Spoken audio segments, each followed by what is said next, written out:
You're listening to DraftKings Network.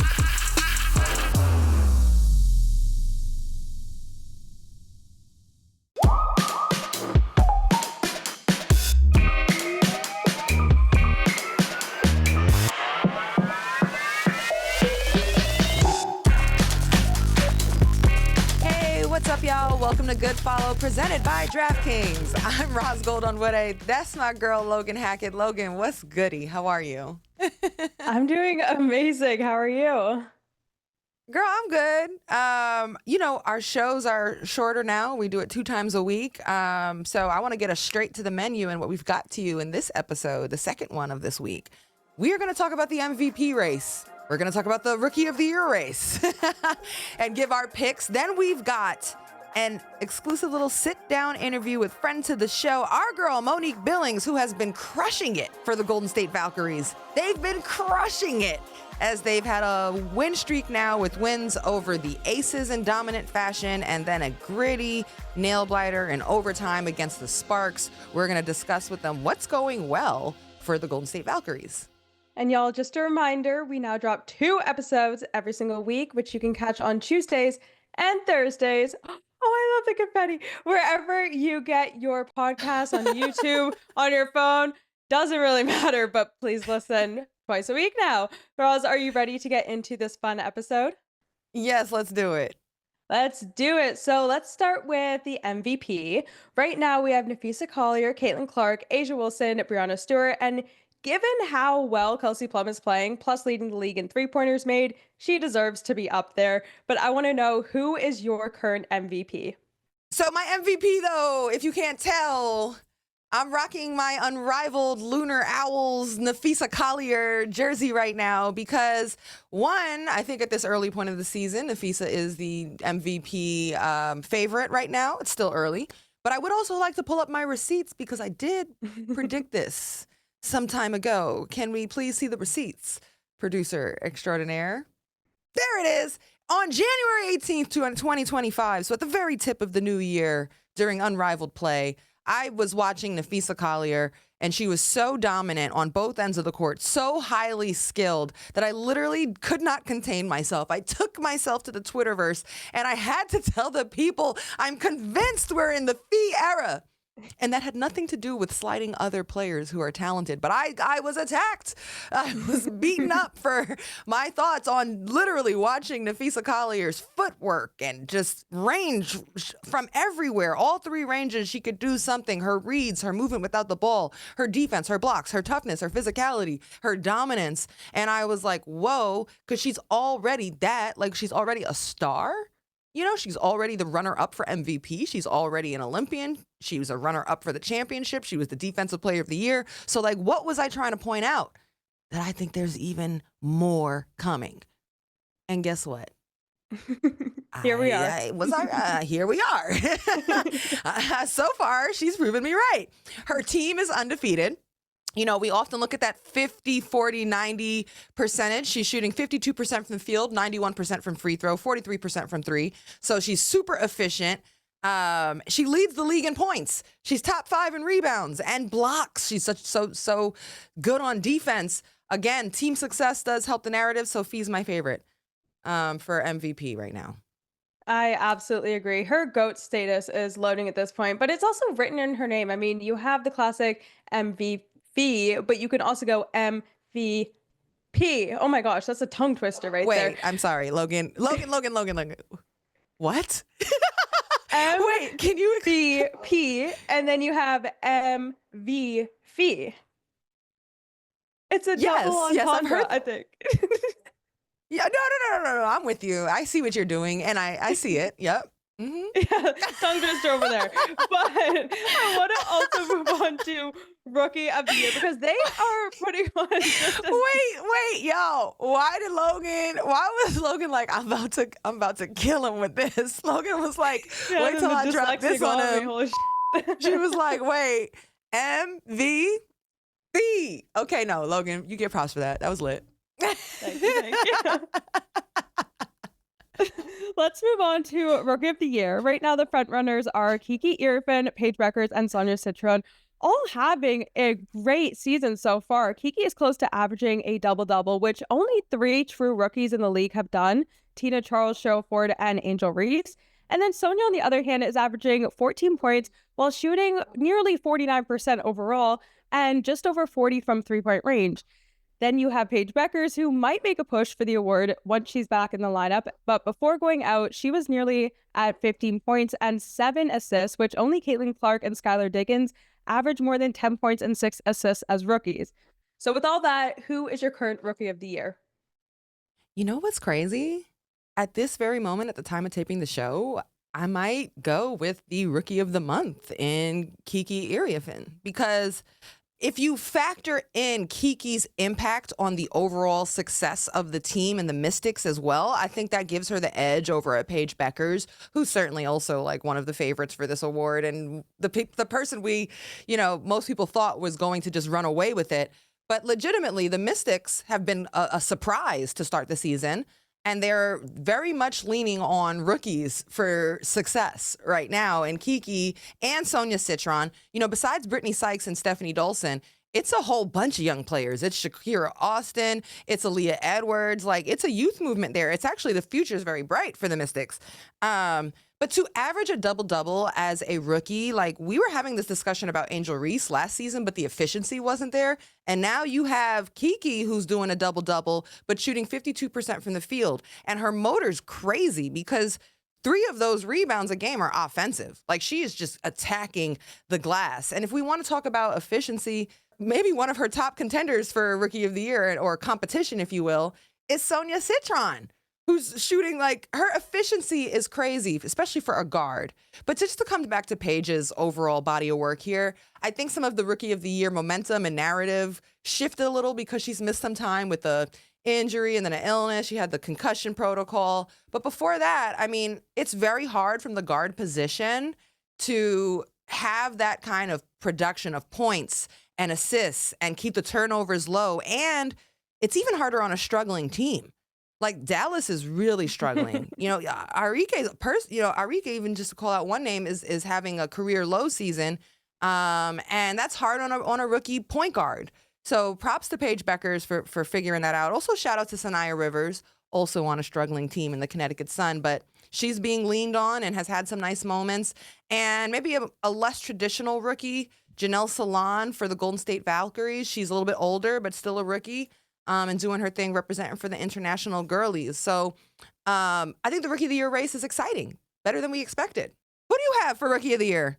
I'm agreeing with you on Kiki. Absolutely. And I think it's even better when you don't fully expect someone to come in and do as much as she's doing. I wouldn't say it was a shock because we all knew what Kiki was capable of, but the impact that she's made on this roster and being one of the leading scorers and doing everything that she's doing is like, damn, Kiki, like, Kiki, do you love me? Like, I find myself singing that song. You are on fire today. Like, I don't even know who you are right now, but Kiki Phee? Does that work? Kiki P. No. Rookie of the Year. Anyway. Kiki Y. We'll workshop it. Okay, so we got Kiki. I have a quick question for you. At one of our first episodes, I think it was right before the draft, we were talking about how stacked the 2024 rookie class was. But if at this moment in the season you had to take either the 2024 rookie class or the 2025 rookie class, which one would you go with? Girl, still 2024. Yeah.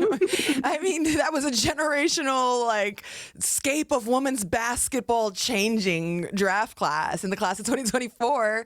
I mean, you might even just take Caitlin Clark alone, versus the 2025 class. Although I do think Paige Beckers is going to develop into a very nice point guard in this league. Her passing ability and vision has been really impressive. But, for that 2024 class, you're not just talking about production on the court, which they did.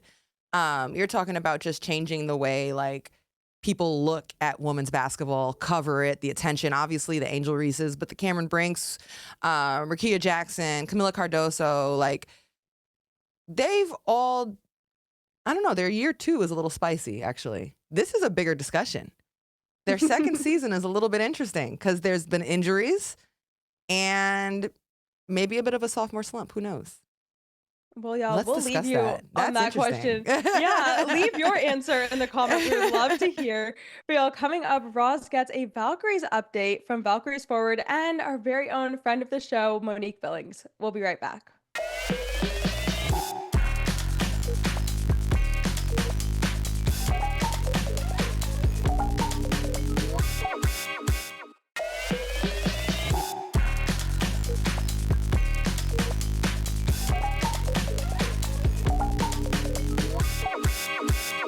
Welcome to Good Follow, presented by DraftKings. I'm Ros Logan, and y'all, do not look now. But that new expansion team in the Golden State, the Valkyries, they're making a splash. They might be catching some people off guard, maybe by surprise. They're winners of 2 in a row, including a stunning and dominating win over the Las Vegas Aces, and then a gutsy, tough win in overtime against the Los Angeles Sparks. And we have friend to the show. Our girl, Monique Billings, is back. What's up, Mo? What's up? Hey, we're so proud of you on the show to have you here. If you don't know, she's averaging 12 and a half points per game, 7.5 rebounds, and 1.5 blocks on 55% shooting in those 2 wins that I just mentioned. So she's been absolutely instrumental to their success, and she's here to give us the tea on the Valkyries. Yes, let's get it. Girl, we're so proud of you. What's that locker room feeling like right now? What's going on in that locker room? Thank you so much, first of all. And it's funny because they say winning is like deodorant. Everything smells good. Everything feels good when you're winning. The vibes are high. Yeah, these were 2 really good wins. I like that you said gutsy. That's exactly what LA was. It's just nice knowing that we're taking care of business. And Coach has really challenged us. She's challenging our toughness. In a lot of games that we lost, I think we lost 4 in a row. These games go quickly. So maybe a week ago, we were on a 4-game losing streak, and Coach really challenged us to be the tougher team. She says that we're getting out tough. We're not playing together. We're not connected. So we, as a team, watched film without our coaches. We watched film together. We watched the first half. We watched the first quarter, the fourth quarter. And we're talking amongst each other. What can we do better? How can we be better for each other in different areas, challenging each other? It shouldn't just come from the coach. And the next game after that was Vegas, and we needed a win. We know we needed to win. We lost 4 in a row. And so coming into Chase Center, having those fans, they're like our 6th man, essentially, always there for us, cheering us on. And yeah, we just had 2 great games, but we have to keep going. It's still so early in the season, and there's a lot of games to be played. Yeah, I mean, you guys really willed it to happen, and you came together to do that. Who are the voices that kind of speak and lead the way in the locker room for this team? It's a lot of vets. Yeah, that's a really great question. I think it's different people in different times. KT has a voice, especially on the court. She's so aggressive and passionate, so she leads in that way. Tiffany Hayes, our longest tenured WNBA vet, she leads in so many ways too. And she's kind of a quiet, soft-spoken type of player, but she has been stepping up using her voice as well. Temi Fagbenle, another player who's been in the league, has a lot of overseas experience as well. She's like a very grounding presence for us. And then I'll even add myself, kind of just getting in where I fit in and adding in whatever way that I can amongst those vets as well. But yeah, we have some really, really great leadership.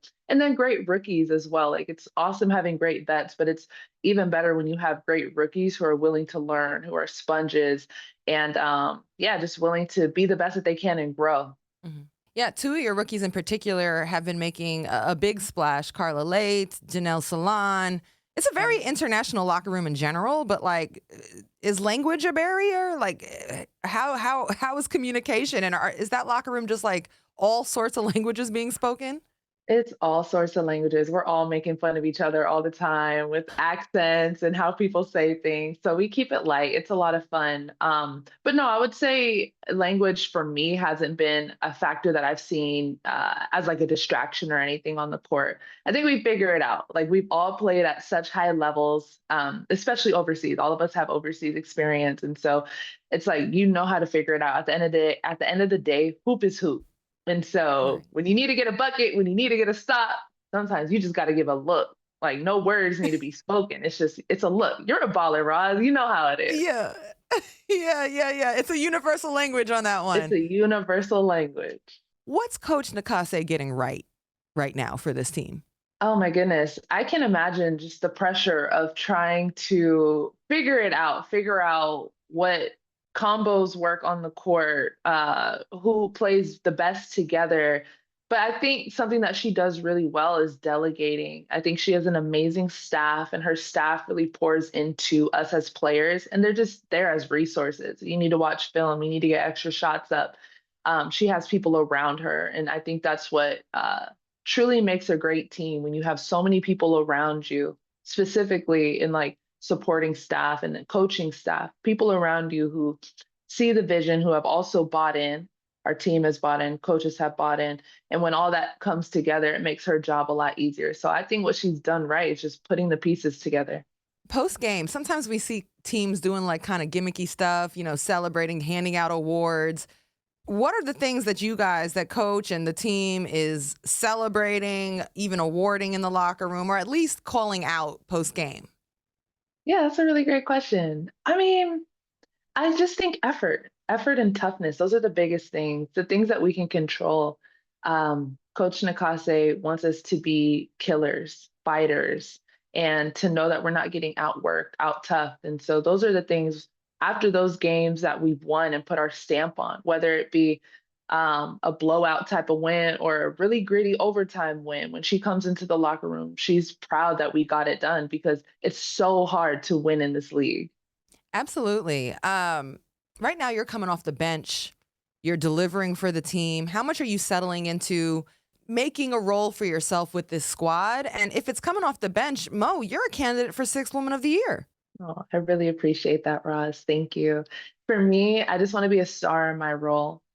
Coming into the season, I didn't know what that would look like. And so being a few games in, seeing that I just have to get in where I fit in and bring that energy, bring that spark. That's what has kept me in this league for so long. That's my bread and butter.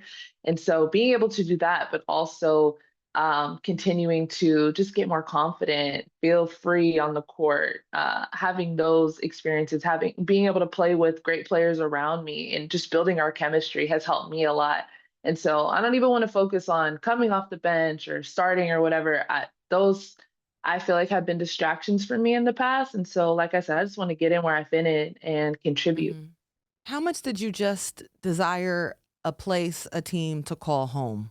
A lot. I had a home in Atlanta for 6 seasons, and last year was my first season where I didn't necessarily have a specific home. I was figuring it out with a couple different teams, and so it's nice to be here, being welcomed in this environment. I love the Bay Mhm. Area. Um, you've lived here before, so you know it's a vibe. You know Absolutely. it's great. The fans, the atmosphere. It's just such a blessing to be here. Yeah, you keep mentioning the fans. Can you describe what it's like at Chase Center and just how much of an impact they're having? It's multiple sellouts. They're doing the wave. They don't necessarily know even what the team was gonna be, but they all said we're putting the money in, we're gonna pull up. And just overall the quality of life playing in Golden State. Can you just speak to all of the ambiance of it? The ambiance. They said we gonna pull up. They pulled up. I love playing at Chase Center. Such an electric environment. The fans, we've been down in games and the fans are still cheering, still in it with us. We could feel that energy when we're up in games. They're with us. And I have to credit the organization. They do a really, really great job with just like in game, in arena, fan engagement, all of those things. It looks fun. Like I have to be locked in on what coach is drawing up and the plays and all of that. But I'm like looking around. I'm like, ooh, this celebrity's here. Ooh, this looks like it's fun. Like those are the things that I'm kind of like side eyeing and looking at. And then even just from an organization standpoint, the way that they treat us, it's top notch, which it's how it should be. We're professional athletes, but I don't take that for granted because that has not been something that's always been present in the league. So just all around, it's so far been a really great experience. Still early in the season, but I would love to have many more years here if it be God's will. Yes. What's some of maybe your favorite part of the state of the art new locker rooms that they have for you guys? I know it's pretty amazing. Is there anything you point out and you're Yeah. like, okay, that's impressive. Yeah. I mean, I would just say it's very luxe. It's just somewhere where you can feel like you can just, I could do self-care in here after a long day of practice or after a game day. And it just is a nice place to prepare and get ready for battle because that's what it is when you're going on the court, you're going to battle. And for me, if I'm in a very nice environment while I'm getting ready, it just helps my preparation all the more. Something that this might seem like such a minute thing, but like I love lighting. I love good lighting no matter where I'm at. We have really, really great lighting in the locker room. We have great amenities as well. In our practice facility, we have obviously like cold tubs and hot tubs and saunas and steam rooms and like player lounges, like just those types of things. It goes a really, really long way.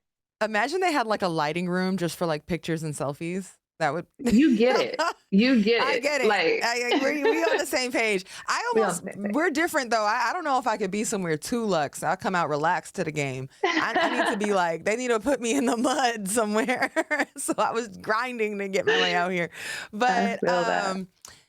someone else who's been shining, and I've seen you guys, there's a relationship. You guys are cool. Kayla Thornton, you Yeah. know, what has it been like? What have you seen in Kayla Thornton and her rising to the occasion and just shining? She's got a go-ahead bucket or a dagger bucket against the Sparks. She had Oh a yeah. career high against the Aces. What are you seeing in her as she's making the most of all this opportunity? Making the most of the opportunity. That's exactly right. Just her confidence. It's so cool seeing KT have the opportunity because every player in this league wants that opportunity. And not every player gets it, one. And two, some players that get it don't know what to do with it. She has both and it's working really, really well for her. So I'm so happy for KT.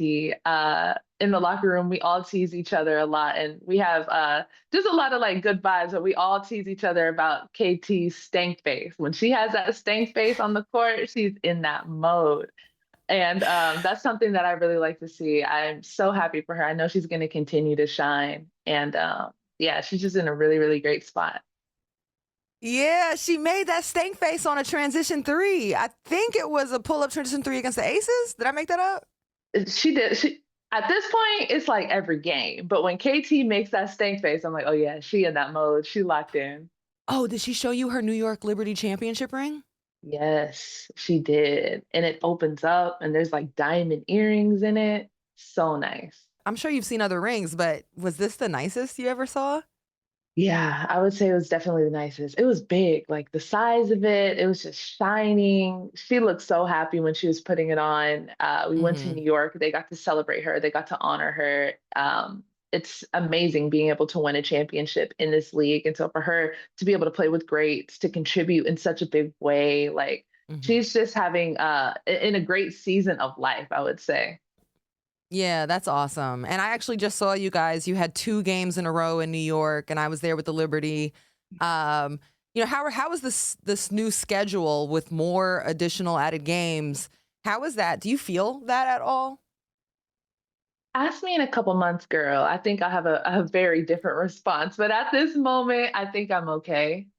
It feels like a normal season so far, but when you get to like August, September, I think that's when the real grind is like, oh yeah, I'm feeling all these games. But Coach Natalie has been great with giving us rest, recovery. We have the resources that we need to recover. So how I Mhm. feel is like the only way you can fail is if you're not tapping into these resources. And so I'm making sure that I'm tapping in. Real quick, you said it was an off day right now, coming off the Sparks game. How are you going to rest and Mhm. relax? What does that look like for you Woo, today? girl, we're getting our nails done today. I might get a facial today. I'm gonna get some good food and I'm just gonna chill. Send me a picture of the manicure that you end up doing, I and got you you. deserve it all. You've literally been crushing it. You've changed the games for the Valkyries when you get on the court. And that block you Mhm. had against Asia Wilson was emphatic. It was Thank emphatic. you. I really, really appreciate that. I just gotta keep that same energy, keep it going. Absolutely. Your friends here and family at the Good Follow Show, we're so proud of you. Keep it up, and we'll be watching. Thank you. Oh man, guys, we are just so proud of our girl Mo Billings. You know, she's been pulling up for hosting on the show all the time, and now she's out there bowling out for the Golden State Valkyries. It was great breaking down earlier in the show the MVP race, the Rookie of the Year race. We appreciate you pulling up. That's going to do it for this episode of Good Follow. Good Follow is presented by DraftKings, and DraftKings, the crown is yours. We'll catch you for the next one.